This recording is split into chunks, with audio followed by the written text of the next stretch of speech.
something extraordinary has happened here with the Audi RS5 and the all-new generation.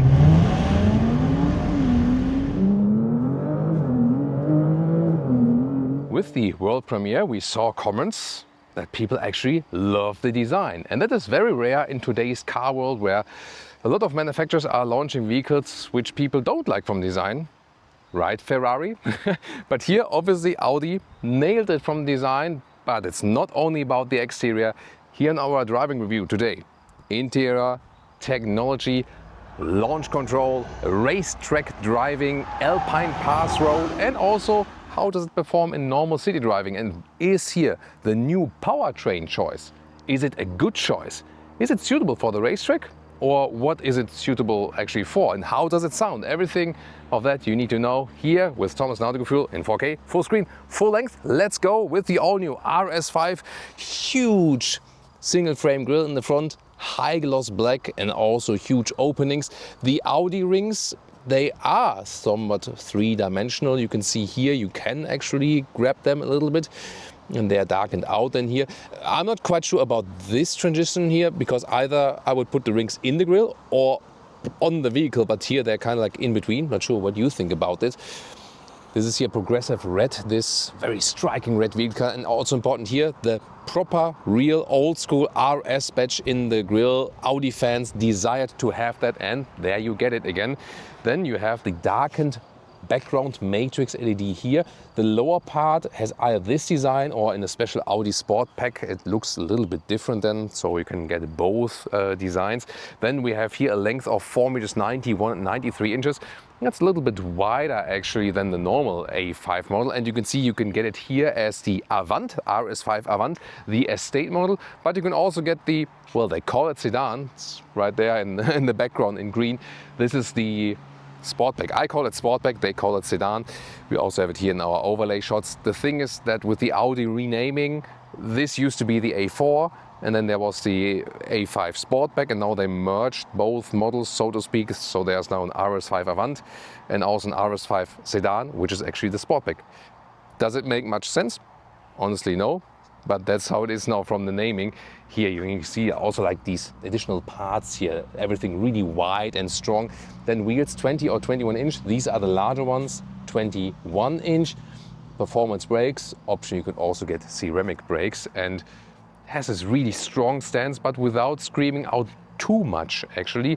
In the rear, the new light signature here goes all the way across. Here also checkered flag, OLED design in these tail lamps here. That's a very interesting one, and more high gloss black in the lower part, together with this is here the optional sports exhaust, and it's black, otherwise it's dark chrome. And is that a job for the Autoguru fake exhaust police? Because here the real one is on the inside, the outer one is just the beauty tip. So yeah, I picked the right shot here today. I mean, we have seen more sinister cases for the fake exhaust police. This here, the air does go through, and it's not like a pure fake exhaust, so maybe that's still okay. And a proper RS5 badge here also in the rear. I'll also answer the question if it's really making sense to go here for the RS5 in comparison to the S5.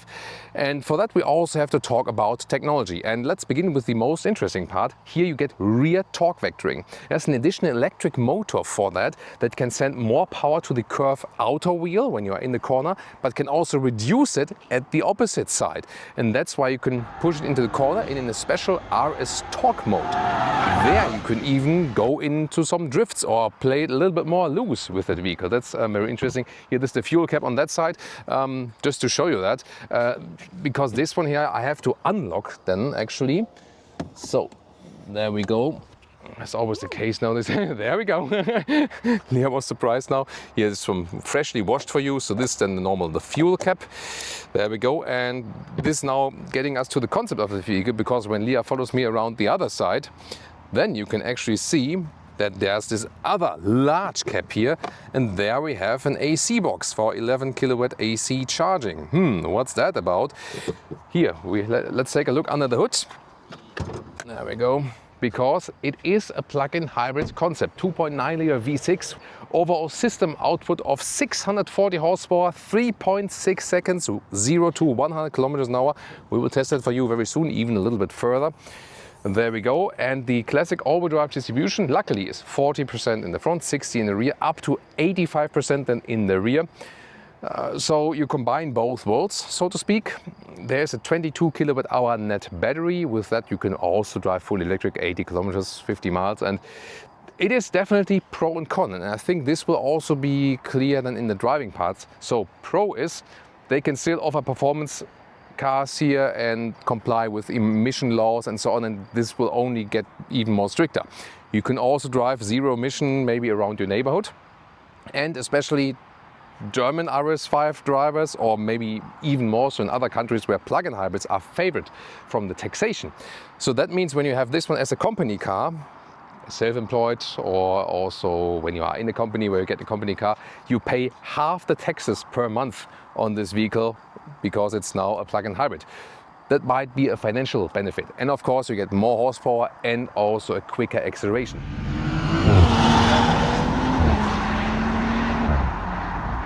Now the downside. Of course everything gets more complicated. You know, this 400 volt technology, that is also enabling this rear torque vectoring. But then the big downside is the weight. So this one here, as the Avant, is almost a little bit lower than that, almost at 2.4 tons. And the question is, when do you feel that? Do you feel that weight in normal street driving? Do you only feel it at the racetrack? Do you feel it when you're going some nice countryside roads? We'll test it for you today. How do we feel that weight, and where does it play a role, and where maybe not? But definitely a concept that needs to be discussed, but it's also in the background of modern emission laws than in Europe. Yeah, modern design laws would be a thing. I think Ferrari didn't listen to that, right? Yeah. I just, thought about Ferrari today because when we're filming this car here today, the Ferrari was just released one day ago, and yeah, the red color does remind us of that, doesn't it? Yeah, very interesting technology piece. We'll of course go now in depth into the interior, and then there will be an extensive driving part with different situations.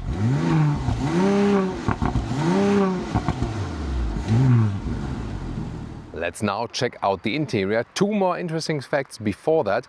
First of all, suspension, 2-valve design, so that means that there's even more span between comfort and sportiness. So that's actually cool. And have you actually noticed, I mean, I've seen these design elements here and also towards the rear, the whole body. Overall, that body here is 9 centimeters wider. Or than the standard version, that's like almost 4 inches wider. So that's really impressive, and I think you can see that door closing sound. That's beautiful. That's the stuff. Honestly, from the most recent cars I've tested, this is probably among the best door closing sounds. That's really awesome. Maybe the rear also. I'm not sure how they did it, but maybe it's also like the good installation here, but I could close these doors all day actually. From the handles, at least we don't have flush door handles, but then there is no real feedback behind it. So there's like a capacitive field. In the background you can hear what you can do with that car. We will soon also try to do that. Squeaking tires included and everything. And also important, I have to turn on the ignition for that quickly. Here we have in the front also acoustic windows. That's for the front, not for the rear, but this will help with the noise insulation. And then here at the inside of the doors, this is somewhat soft touch. Then we have the red contrast stitching. The Bang & Olufsen sound system, we already have tested that. It's a beautiful sound actually. So we've known B&O systems for quite a while, but here the application in that car here, very nice sound indeed. Can recommend that. Microfiber at the inside and here, and this 3-dimensional pattern. Sadly, however, this one here still has this black panel, one touch button design.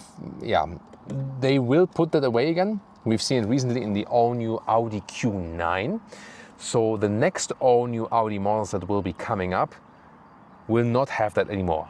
I'm glad. So you see that they also, with the RS badge and so on, they listen also to the feedback. We can always give your feedback further to Audi, and then hopefully they will also change things again. Then let me show you the steering wheel, which has this RS design, also with the perforation, 12 o'clock marking, red contour stitches. boost mode. Then here, what they did is illumination, yes, but then there is one button, but at least they cut out a piece here and then added some jog wheels again. The cutout solution and the jog wheel itself is maybe not the most elegant, but I'm still happy that we have the jog wheels for the volume on the right side again, and on the left side here as well, another jog wheel, so you don't have everything capacitive. This here, how it disappears then, by the way. Turn on the ignition again, there we go. Here with the instruments, the thing is that we have these large bezels here and also there and there, and it almost looks like something is missing from the screen, but it's not. This is another feedback they will hopefully work on as well. Then you always have this kind of sport seat form with an integrated head restraint. And in this case, this is the full animal skin equipment. Standard in Europe would be that you have fabric on the inside, leatherette on the outside, and also a beautiful microfiber steering wheel.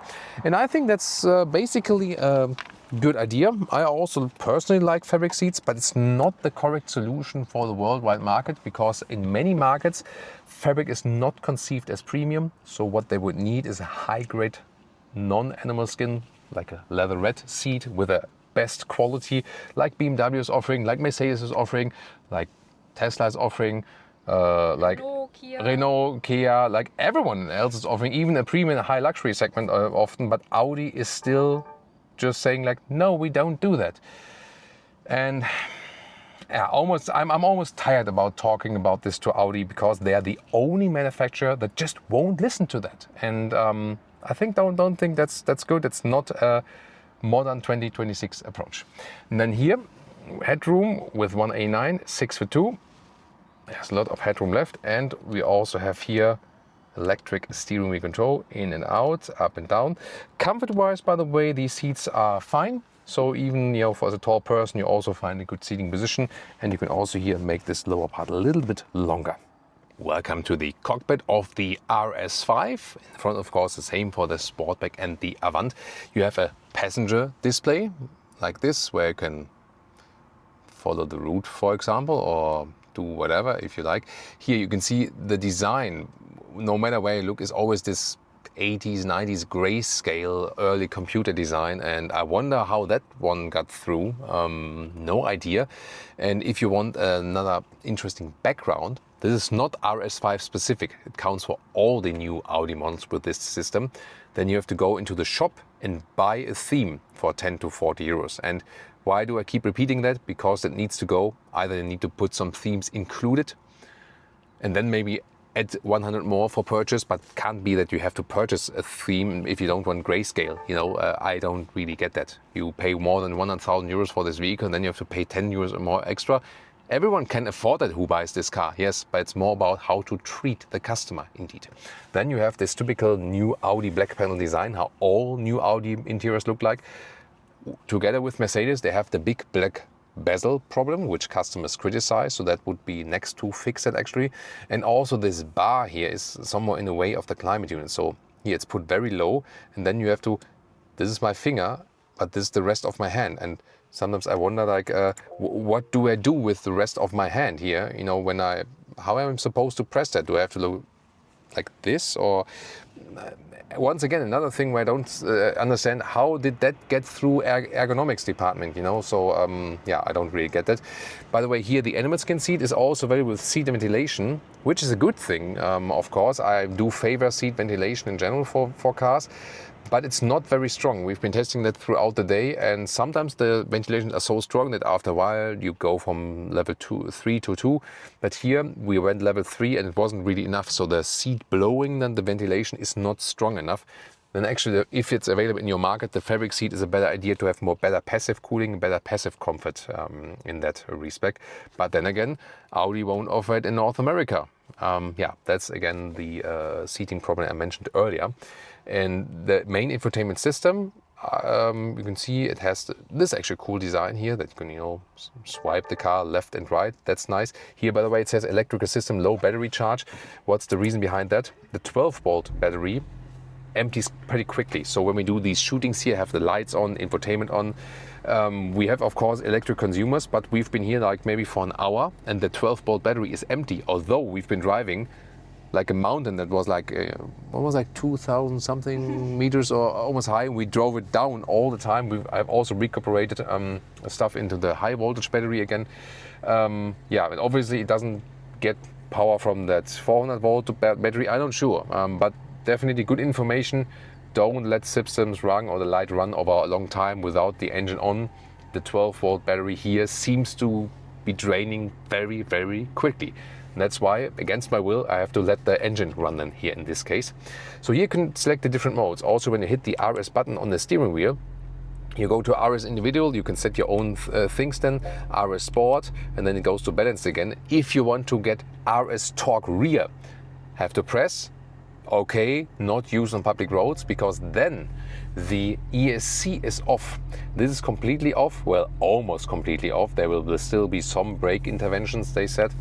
And with this torque rear, I can also send then, you know, the car into some kind of drifts and so on. This will be a lot of fun definitely when we are on the racetrack very soon. And here in the lower part we have two USB-C chargers together with an inductive charging pad. We put it on balancing and it's not that loud.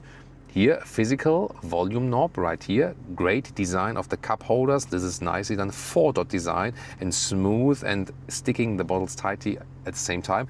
A lot of high gloss black. You can see all the way the fingerprints here once again and the dust that easily is collected by that. And then here, soft enough for your elbow, some more space underneath for some clutter and so on. And the driver POV, yeah, we have the 2-dimensional Audi rings. We hope that the 3-dimensional will come back at some point. Here you can also activate the boost button. Currently unavailable, of course, when the engine is running. Here, the interesting thing is now I do have, at least, let me start the engine again. Here, there we go.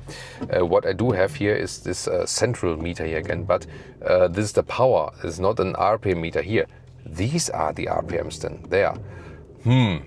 About that. And you can see again, this bezel is really large. And when I'm looking at this one, and I usually have this view, then I don't see the top part of that. I only see the lower part. At least we do have a nice head-up display, and there you can see a proper RPM meter. Well, there is one possibility here, either when you are in the dynamic mode or in the RS mode, then you also have this central RPM meter right there, but not in the balanced or in the comfort mode. Then you only have this strange power meter.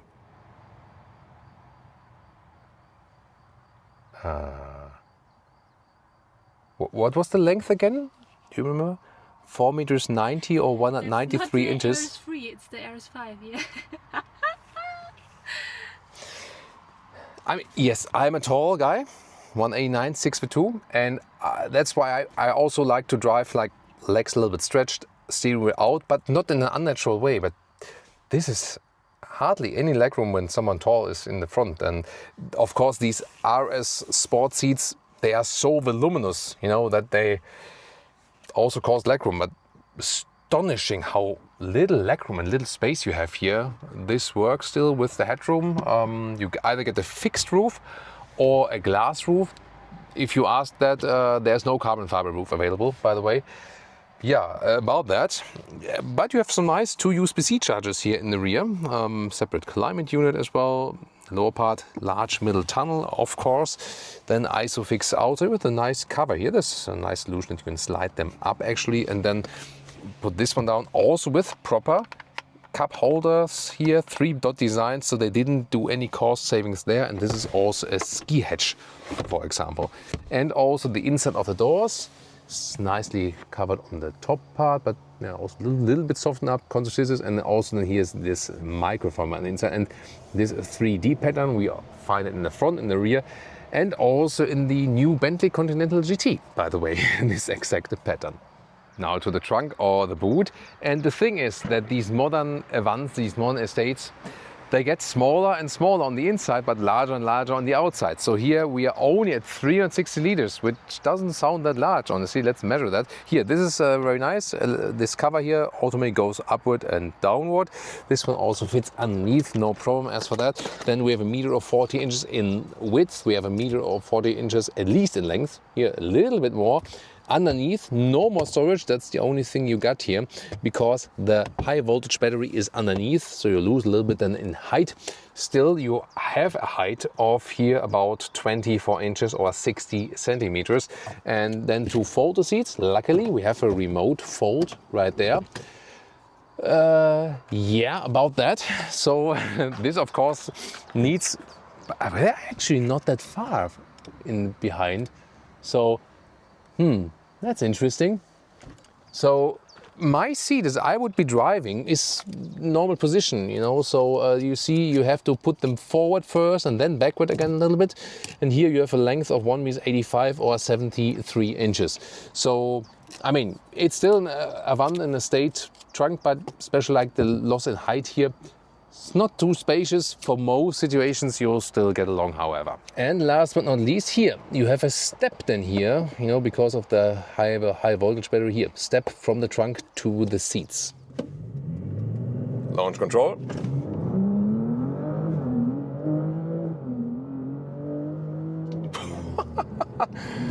That was 0 to 130, and we're here on a closed circuit in the RS Sport mode with the all-new RS5. And in the RS Sport mode, it already allows me to play a little bit more, but the focus is on good lap times and really that you're very fast. Wow. And I mean, it's a plug-in hybrid, but it still handles in a very agile way. Nevertheless, can't, like, you know, deny physics. It's still almost 2.4 tons. So especially when you have a lot of left and right, then you still feel it. You know, like a light sports car would feel a little bit differently, but still great acceleration. This electric boost helps a lot. 640 horsepower overall system output. And that of course gives you much more performance than here with that 3.6 seconds 0 to 100. And now you can also let it fly, accelerate out here. Whoa. Woo. And already at 150 kilometers an hour, whoa, your brain is leaving everything now. That is crazy stuff, man. Wow. Woo. Good grip from these tires. And we have the rear torque vectoring. You feel that? I mean, it's already a long and heavy vehicle, yes, but the rear torque vectoring is very interesting. It basically takes away torque from the one side and adds torque to the other side with an additional electric motor, and that helps me to bring around that rear axle. This is what it can do, and it's interesting because by that the rear axle feels light. Basic all-wheel drive setup is 60-40, 60% in the rear, or 40-60 if you want, so like 40% in the front, 60% in the rear, but up to 85% in the rear. Yeah, and these two measures then here, you do feel that you can really get well around these corners, and yeah, it's oh, no, it kind of like, not sure what I did there. I didn't do it. Sorry about that. Yeah, very interesting what it still can do, and even more interesting now, here tire squeaking here, RS Torque rear. This is only for closed circuits, because by that also the ESC is switched off. So with the normal RS mode is actually that you are in RS Sport. Now we are with ESC off. And here now it also says that we should switch the gears ourselves, manual mode. This of course and for most racing fun. And now I feel with the RS Torque mode that you can play around with the car even more. And you can also then here shift down yourself. Yeah, here of course you can get to the lower gears a little bit earlier if you like so. Switch the gear when you want. And the car feels even more loose, especially then here from the rear axle. Lots of waves here in the ground. Wow. Yeah, that is really something. But braking, I mean, it's great braking performance, but there, especially in hard braking, you feel that the brain is leaving your body. Basically here now, you're drifting out of that corner a little bit. It's getting quite loose, but not so much that you would lose control over the car, you know. So safety is still a thing, of course, and it's still an all-wheel drive model. So that way the front wheels also pull you out of the corner, you know. So you can play with the car here. That's the real thing. And the strangest thing about this car basically, but it's actually fun, that you can not only initiate the drift with the throttle, which would be the usual thing actually, but you can also initiate the drift just with turning the steering wheel, you know. So here, like this, you can turn the steering wheel and then you can initiate the drift. That's, whoo, there we go. And that's really very unusual. It's almost like these electric go-karts. You maybe seen some reels of these drift karts, but here of course not that extreme. But that's really the interesting thing. You can initiate the drift without braking, without pressing the throttle, just with the steering alone. That is the special thing here about the all-new RS5. Well, very impressive. But it needs power, it needs endurance to do that because the car is still heavy. So they've done so much to reduce this effect. But honestly, probably the only way you would feel it is on a racetrack like this. When you're driving normal road and so on, probably you won't feel that weight so much. We'll soon drive it also with normal road and so on. But here, yeah, I mean, this is the most extreme thing you can do with this car, and it's astonishing what the car is actually capable of doing right here. And now, it's time for road driving. There was just mild acceleration to 100, very mild. Dynamic mode is also in most cases, of course, just fine for road driving, right? So I'm really gonna say that racetrack has worn me out majorly, like a little bit sick, like, you know, I'm super dizzy, super dizzy. So it took like, you know, like almost like an hour off now to calm down from the racetrack. And that's really the thing. For the taxpayer, it might be a good idea that you have to pay less taxes when you buy a plug-in hybrid. And for road case here, we want to experience that now. Probably you will never even realize that additional weight. Let's see about that. Also what Leah soon thinks about when we go up in this nice alpine pass. But for the racetrack, not a good idea. And the same also accounts for all electric vehicles, like the Porsche Taycan GT and stuff. Doesn't make much sense there, right? Beautiful mountains back, yeah. Yeah, so beautiful. Always, yeah. Yeah, beautiful. Yeah, we're in the Alps now in Austria. Such a beautiful atmosphere always. I feel the car's quite loud, isn't it? Yeah, from underneath. Yeah. So here 100 kilometers an hour, 60 miles an hour, and the rolling noise from the tires underneath. It's quite notable, actually. Not so much in the wind noise and so on, but a lot of rolling noise underneath. Not sure if that is really like intended for the RS model or something. But suspension-wise, we have here this 2-valve system. I went back to the balanced mode, and like the brakes are also very aggressive actually. So have to finely tune them actually. But suspension-wise here, when the road is even, normal road driving, it's nice, smooth driving as well. It is sporty, yes, of course, but super smooth. This 2-valve adaptive suspension works in a way that it really extends the span of comfort and sportiness to both sides, you know, and you also feel that you can go to the comfort mode, then it's really like the softer setup. But even in the softer setup, it's you know, yeah. And I think, you know, just remember, this does not have a rear axle steering, but you have the rear torque vectoring, which then at some point can have maybe a similar effect. I'm sure if Leah is also feeling that when I'm going. Yeah. That even in the. It's like a rear axle steering. Yeah, it feels like a rear axle steering, but it's not one. Yeah, that was also something I was suggesting to them. Can't we also use that for parking? You know, they could maybe do this crap mode from the Denza Z9 GT or something. Yeah, maybe that can be planned for the future.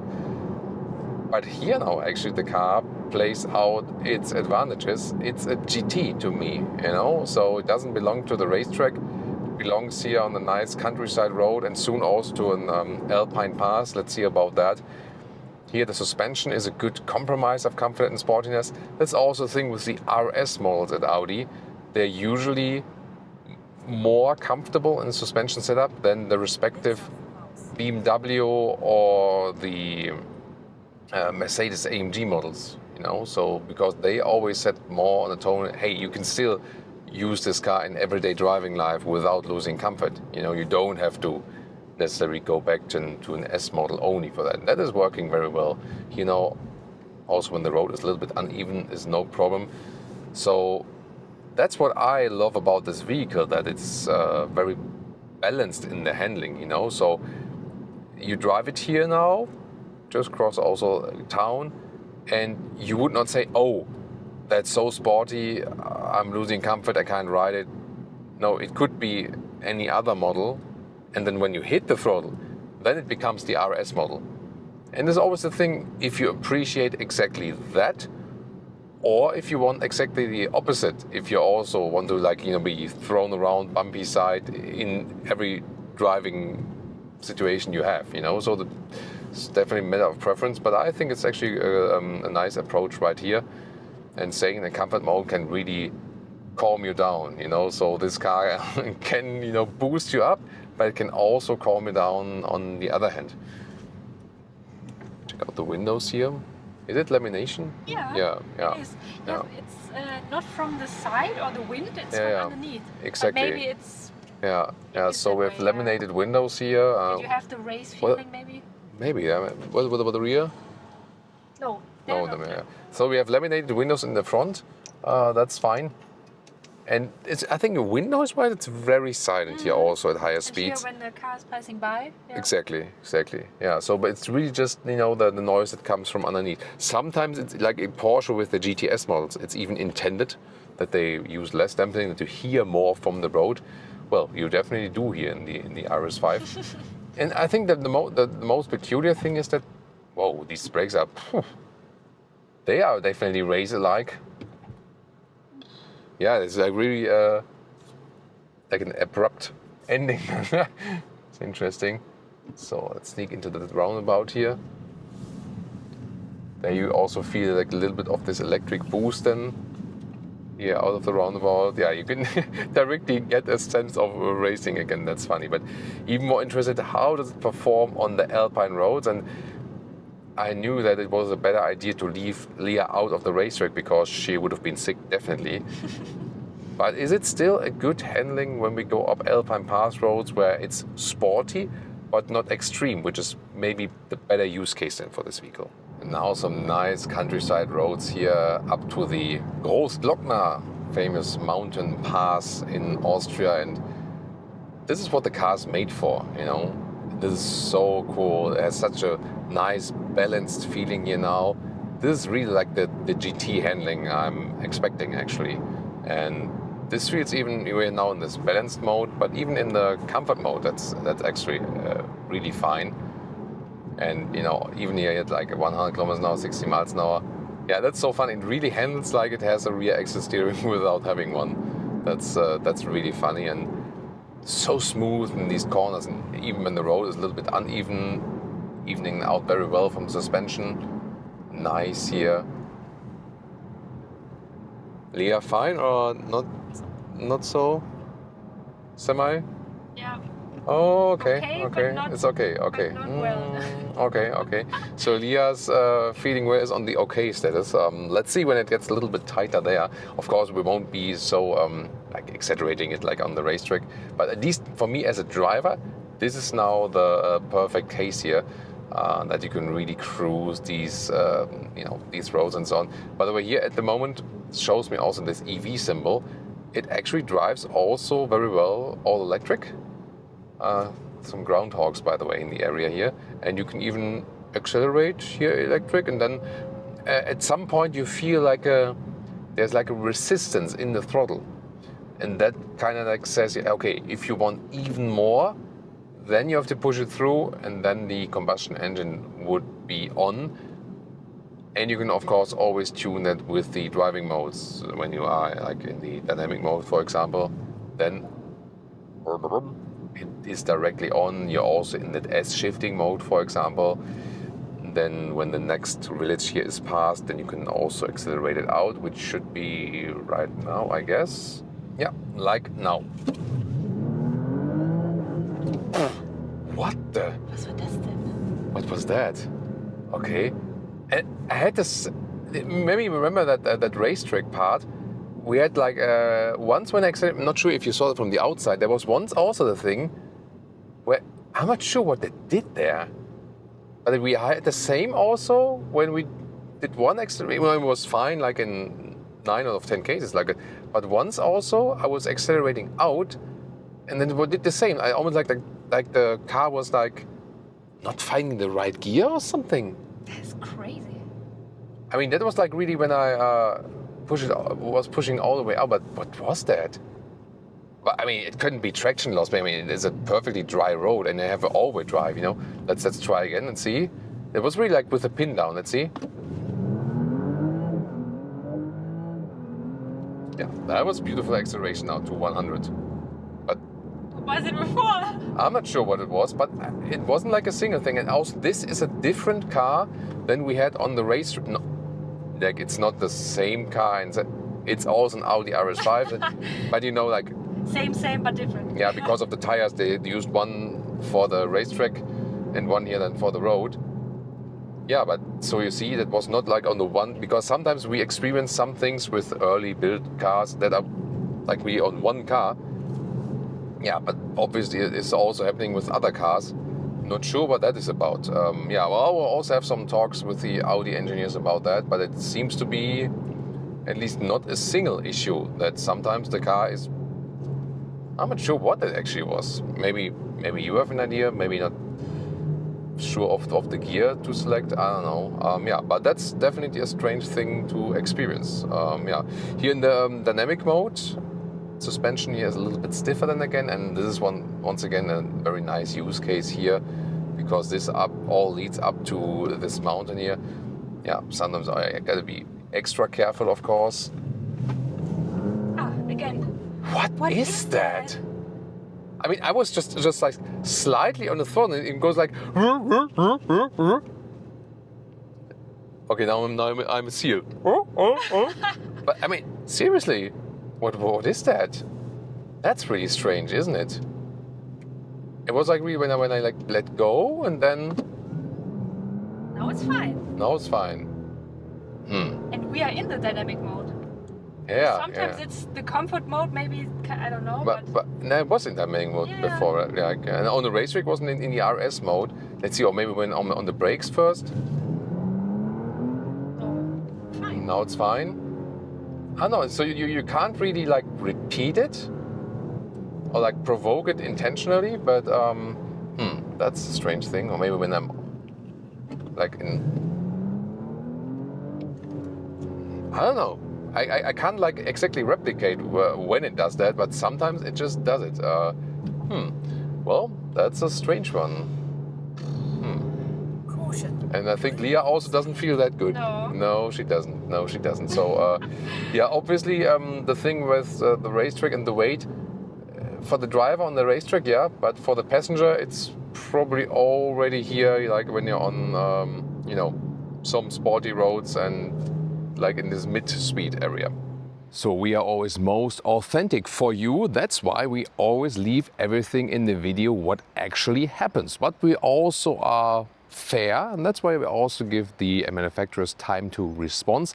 And as for this, you know, strange thing that happens with full throttle and it, you know, goes like this, what just happened in the driving review.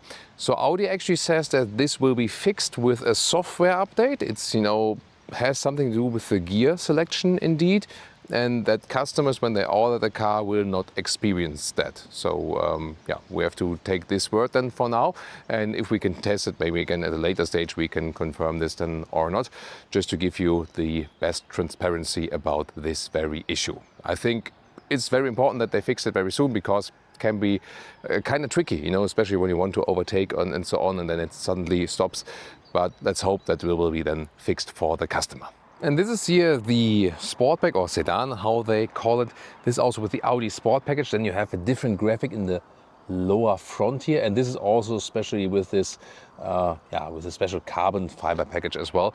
The Sportback to me always looks a little bit more striking, but some also just prefer the Avant. The only thing that is maybe not that cool with the Sportback is that it has to get then this additional spoiler lip, and that makes it maybe a little bit less elegant. Yeah, but that's all matter of preference. The cool thing is that it has still this fastback opening. This one starts at 106,000 euros in Germany, the Avant at 108,000 euros. However, with the Audi Sportback, for example, and with some other extras, you can easily pop up some 20,000 euros extra and so on. So with 125,000, 130,000 euros, then you have a fully spec vehicle. And that's of course very, very expensive. Is it worth it? Also in comparison to the S model?